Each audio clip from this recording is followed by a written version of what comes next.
Okay, guys, I'm back with another story time. This story time is going to be about once I got a little bit older in my young adult years.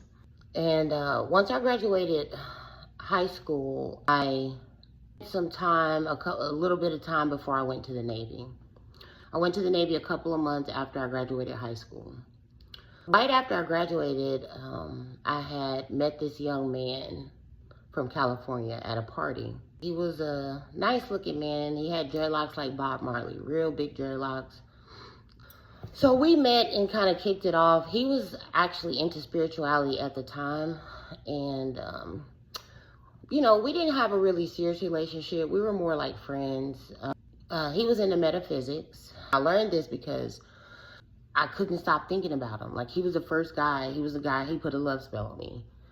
And I knew something wasn't right. I'm like, why can I not stop thinking about this guy? Thinking about him all day, all day, all day, all day, all day. And I just couldn't get him out of my mind. And I went to talk to my friends and some people in my family, like, I think this dude put a love spell on me. I cannot get him out of my mind. So anyway, I stopped talking to him because I was preparing myself to go to the Navy. So I go off to the Navy and I'm still in communication with him. And he finds out about where I am in the Navy, where I'm stationed in Everett, Washington. So he makes a beeline to get a job that takes him to Everett, Washington. He ends up in Washington while I'm in the Navy, and we're dating around. We're still talking. It's not that serious, but we're dating. And I noticed that when I was hanging out with him that time, my energy just felt off. And because he knew I had a boyfriend actually in the Navy. And it's like he was putting spells on me. I don't know, why he was doing it. But I'm going to get back to him later. So, it wasn't a serious relationship between him and I. I got out of the Navy. After I got out, which I only stayed in for a year because I really didn't fit in to that organization. I hated it. I actually worked in the nuclear reactor in the Navy, so my math scores were really high on the test. I'm proud of that. And I was an engineer. But it just wasn't my gig. It wasn't my style. Like, it was too controlling. I couldn't express myself. So I ended up getting out. I literally told him that I smoked weed every day. That's how I got out of the Navy. But this is not the point of the story. I'm going to be mostly talking about my husband that was from Africa, is the main focal point of this story. So I get out of the Navy a year later. I go back home to Oklahoma and I enrolled in hair school. Hair school, student. One day I'm driving to hair school and this guy in the car in the next lane yells at me, hey, hey, hey, hey, pull over, what's up, hey, hey, hey, trying to holler. So I'm like, who is this guy? So I actually pull over and I start talking to the guy. It was like 3 or 4 guys in the car and they were all African. And so the African dude was like, hey, hey, what's up? My ex-husband, this was him. Oh, what's up? How you doing? Introduced himself. So we exchange numbers and we start dating. And my first husband, this is my first husband, was from Cameroon. So I thought it was so interesting. I was so interested in him and his culture, and he spoke French. He didn't speak that much English when I met him. He spoke mostly French. I had to help him with his English. I was just so interested in him and where he came from. And so anyway, we fell in love pretty much, or I thought I was in love. And after I met him, I was in hair school and I met this Mexican lady, and she was into spirituality. And I didn't know she was at first. I just knew that she did hair and she did these unique type of extensions. And she said she would be able to do my hair and these unique extensions that I had never heard of before. So of course I'm impressed. I'm in hair school. She really impressed me. And I'm like, this lady is cool. So what this lady did is she made handmade wefts of hair. So handmade bundles. So she would have the loose hair, and she has this little homemade old school machine, and she takes the hair through it. I know people that do it today, but she makes track hair by hand. I learned that she was into spirituality because there was this black lady walking around her shop, and she kept walking around her shop, and I would see the black lady through the window and walk. I asked her why she was doing my hair. Why is that black lady walking around your shop like that in circles? Why is this lady walking around your shop? She says, oh, she's praying for my shop. She's blessing the shop to make sure that we're protected here in the shop and that everything is good. And so I was like, oh. So I was interested in that as well. So I got to know the lady that was blessing her shop, and we became cool. And when I was just about to get married to my husband, before that, she had came over to my house to bless it and gave me some blessed oil and all this. And so when she did that, my husband knew immediately that something had been done in his house. So when he came home, he was like, who did you let over here and what did they do? I said, oh, they didn't do nothing. He was like, yeah, to quit bringing people over here to do stuff because they don't know what they doing. She blessing our house. I didn't know at the time, but the woman told me, I'm not sure you want to marry this man.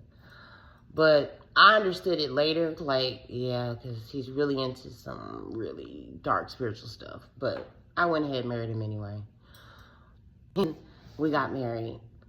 I got married really young. I was only 21 years old. Remember, I was 18 when I went into the Navy. When I met him, I was 21. And I was 20, I'm sorry, when I met him, and we got married when I was 21. I mean, well, our marriage was, let's just be honest, it was a disaster. It was tumultuous. We were on and off. It was a big cultural difference for me because I didn't really understand the culture. Plus, I was too young to be mature enough to understand what it means to be a wife. We had a lot of problems in our marriage, honestly. Basically, we had broken up for a while. For like a year, and then we tried to reconcile and work it out. So when we broke up, I moved to Dallas, and then when we tried to reconcile, I moved back to Oklahoma. This was probably in 2000 and I don't know what year, 2002 or 2003. Dallas for about a year, and then I came back to Oklahoma to try to work it out with him. So when I came back this time, there was a lot of friction just because we had been through a lot of arguments and we were trying to work it out. And one day I was at home just watching TV on the couch, and I heard this voice, and this voice said, he's going to try to kill you. And then the voice said, he's going to try to kill you. He's going to try and kill you. He's trying to kill you. I heard it like 4 or 5 times like that, and I'm sitting down like, what? I'm sitting down like this, like, what? Where is this coming from? But I took it serious, and I know it was real. I wasn't afraid that I heard it or anything. After that, I was trading real light.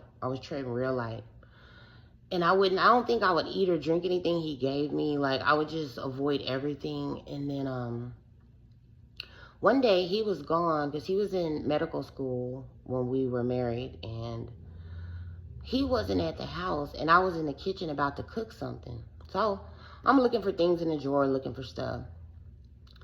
And all of a sudden, I open one of the drawers, and I see a life insurance policy. This is what happened. I opened the drawer, and I saw a paper in the drawer. I picked up the paper, I read it. It was a life insurance policy. Mind you, we already had life insurance policies on ourselves because my parents took out a life insurance policy on me, and they took one out on him. We had insurance policies on ourselves already. But I read the paper, and it's an insurance policy, and it's for me. And all my information's on it, my birthday, my social or whatever, all my information's on it. And so when he got home, I asked him, I said, what the hell is this? And the only thing he said, you see, I didn't sign it. And I was like, what the fuck? He is trying to kill me. This motherfucker's trying to kill me. So after that, I didn't know what to do. Like, I was just like, so I ended up calling that friend that I met from California, the one I told you about. Because I knew he was into, like, spirituality and stuff like that. So I called him, met up with him, and we hung out. And I was like, look, dude, I need you to help me out with this. I need you to tell me how to do something to protect myself from him and get away from his energy, because it was already hard for me to get away from his energy. My husband was doing spirituality on me too, and I knew it. And I just knew it because there's too many different things that happened that I'm not really willing to talk about.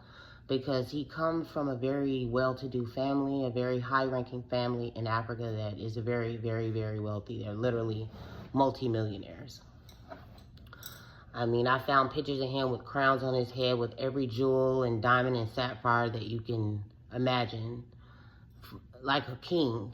So it's just like so much. I'm not going to say what his name is. I'm not going to reveal too much about how I know he was working on me. My husband was working on me. But so the friend from California basically gave me something to do, and I'm going to give it to you guys. I'm going to give you a jewel. I'm going to give you some spell work in this video. I'm going to give you some protection work on what you can do to make a person, to really sweeten them up towards you, like in their heart, and make things work, you know, and to basically change their whole mind about you. This spell is gonna like teach you a different way to make somebody change their mind about you, to open their heart up again for you, and to reconcile with you, and to be more patient and more civil with you. So basically what he told me to do is he told me to go into Psalm 77. Psalm 77. And you're going to write, let me give you an example. So you're going to take like a regular sheet of paper like this, but a white sheet. And you're going to take the sheet and you're going to write Psalm 77, like how you would write it normally. You're going to write it, one sentence, and when you're finished with this sentence, instead of starting right here again, you're not. You're going to write it this way, then you're going to go down this way, then you're going to go across this way, and then you're going to go up this way. And then when you run out of space, you're going to go under that first sentence and write this way. So you're writing in a square. You're writing, starting at chapter 77 in Psalms and 7 verses down, and you're going to write in a square. And you're going to keep going until you write it 7 times. So you have to write the 7 verses 7 times in a square. So you're going to find that you have to write really, really, really small. And then you're going to save an open space in the middle where you didn't write. You saved yourself some room. You saved a square in the middle that is blank. Then you're going to take those 7 verses again and use this blank square and write it in this blank square. Now, if you want to make it more powerful, you want to randomly add that person's name in random places in between those verses. So you can put it in the middle of a verse, you can put it at the end of a verse, beginning of a verse. It doesn't matter which number verse it is. It doesn't matter if it's verse 1, 2, 3, 4, 5, 6, 7. It doesn't matter. After you fill up the whole sheet of paper with the verses written in a square, and then that you wrote the 7 verses in the middle into that empty square, which is the 8th time that you did it. What you're going to do is you're going to fold the paper towards you 1 time. 1. And then you're going to rip the paper in the middle like this 1 time. And you're going to fold 1 slide like this and 1 slide like this. Just leave it like that. Then you're going to take the paper and you're going to go to the door of your home where you exit your home, whether it's the backyard or the front yard, it doesn't matter. And you're going to walk 7 paces from the door. 7 exact paces.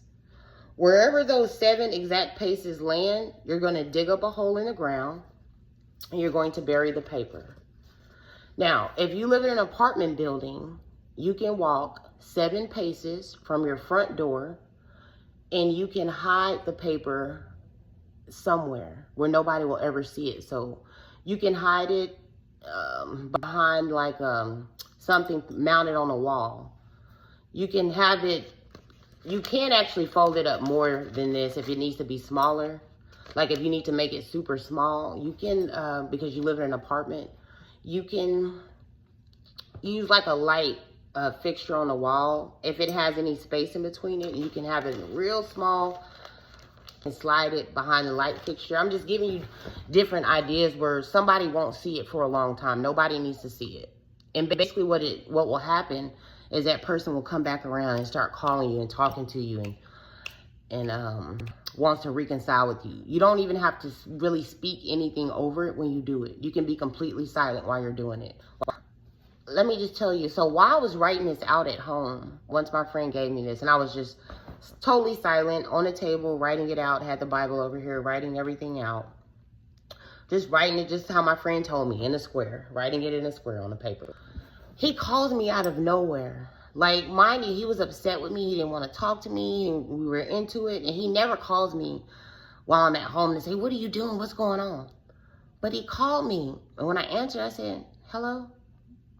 What are you doing? What are you doing? I was like, I'm not doing anything. He's like, yes, you're doing something. What is it? What are you doing? And I'm like, I'm not doing anything. And even though I was doing something, and I wouldn't stop writing it. Even though he's calling, I'm still writing it. I'm still copying it. I'm still writing it. He's like, okay. And then I hung up the phone. That was a shock. Because when he called me, I felt this force around me. As if he had watchers over me. Which I know he did. I know today that he had spirits watching me and all kinds of stuff. And that's how he knew I was doing something to kind of ease my way out, to change the energy that he had set up for me. He knew that.